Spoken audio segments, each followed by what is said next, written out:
अस्सलाम वालेकुम नाजरीन, आज का जो टॉपिक है वो ये है कि क्या कोई अगर एविडेंस जो है ना वो शहादत जो किसी बंदे की सिविल सूट में, सिविल केस में या किसी दूसरे केस में कोई रह जाती है, तो क्या वो एपीलेट फोरम पे या अपील वाली जो अदालत है, अदालत अपील जिसको बोलते हैं, वहां पे जाके वो शहादत करवा सकता है। नाज़रीन, ये सीपीसी सिविल प्रोसीजर का एक सेक्शन है, ऑर्डर 41 रूल 27, ऑर्डर 41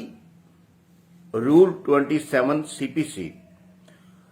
वो ये कहता है कि जो एपीलेट कोर्ट है ना, उसके पास एक एडिशनल पावर मौजूद है कि वो शहादत जो है ना, वो एडिशनल एविडेंस जो शहादत है वो रिकॉर्ड कर सकती है। वो किसी भी शक्ल में हो सकती है, वो ज़बानी शहादत भी हो सकती है, वो दस्तावेजी शहादत भी हो सकती है। यानी ज़बानी शहादत की शक्ल में वो किसी जो है ना गवाह को समन करके बुला सकती है, या अगर वो कोई एपीलांट या रिस्पोंडेंट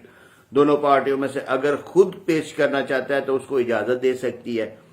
और दूसरी सूरत में दस्तावेजी शहादत की सूरत में वो डॉक्यूमेंट जो है ना वो जमा कर सकती है। उसके पास ये इख्तियारात, एपीलेट कोर्ट के पास ये इख्तियारात मौजूद हैं। लेकिन अभी जो केस लॉ एक जो मैं आपके साथ डिस्कस करने लगा हूं, पीएलडी 2023 रीसेंट केस लॉ है, पीएलडी 2023 सुप्रीम कोर्ट एससी 643 643,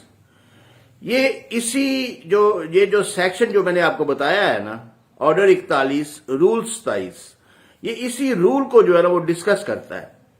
और सुप्रीम कोर्ट ने ये होल्ड कर दिया है कि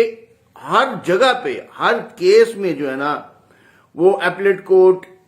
कभी भी शहादत की इजाजत नहीं देगी। और हर केस में, हर जगह, किसी जगह पे भी अगर एप्लीकेशन आती है तो वो इजाजत नहीं देगी, बल्कि कुछ चीजों को पहले देखना पड़ेगा। एपीलेट कोर्ट को जो है ना वो पहले ये वाज़िया करना पड़ेगा, ये चेक करना पड़ेगा कि आया इस शहादत से कोई सिविल कोर्ट में कोई ऐसा लेक्यूना रह गया है या किसी पार्टी की कमी रह गई है जिसको पूरा किया जा रहा है, तो फिर इजाजत नहीं दी जाएगी। अगर यानी कि किसी पार्टी ने जानबूझ के नीचे कोई शहादत नहीं करवाई या किसी वजह से उसको, यानी कि अगर उसको इल्म है और उसने वो शहादत नहीं करवाई, तो फिर वो एपीलेट कोर्ट उसकी इजाजत नहीं देगी। और अगर कोई डॉक्यूमेंट ऐसा जो पार्टी के पास ऑलरेडी मौजूद था लेकिन एग्जिबिट या मार्क नहीं करवाया गया, मार्क की तो खैर हैसियत ही नहीं है, एग्जिबिट नहीं करवाया गया, तो फिर भी एपीलेट कोर्ट उसकी इजाजत नहीं देगी। इसी तरह अगर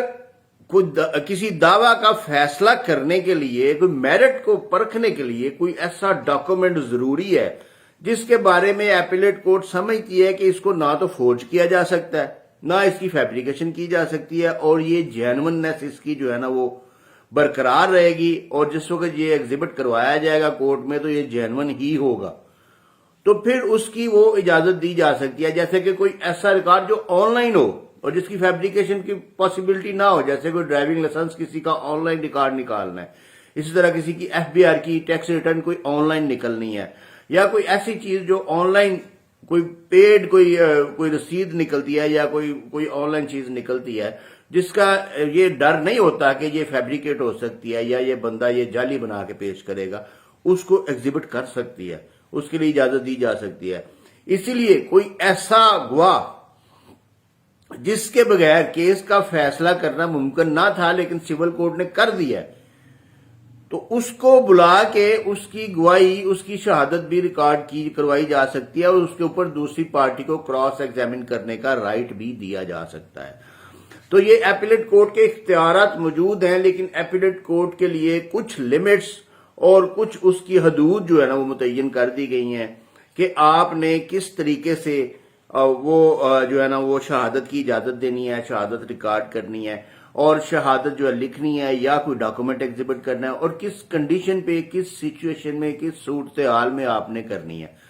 तो इसलिए कोशिश करें अपने अपने केस में कि जो सिविल कोर्ट में, जो ट्रायल कोर्ट है, वहां पे अपनी एविडेंस कंप्लीट करवाएं, وہاں پہ کسی قسم کا کوئی لکیونہ نہ چھوڑیں، کیونکہ اس کے بارے میں واضح کر دیا گیا ہے کہ اگر کوئی پارٹی جان بوجھ کے اپنے کیس میں کوئی لکیونہ چھوڑتی ہے اور اس کے بعد اس کو فل کرنے کے لیے اپیلیٹ کورٹ میں اپلیکیشن موو کرتی ہے تو اس کی اپلیکیشن منظور نہیں کی جائے گی۔ شکریہ۔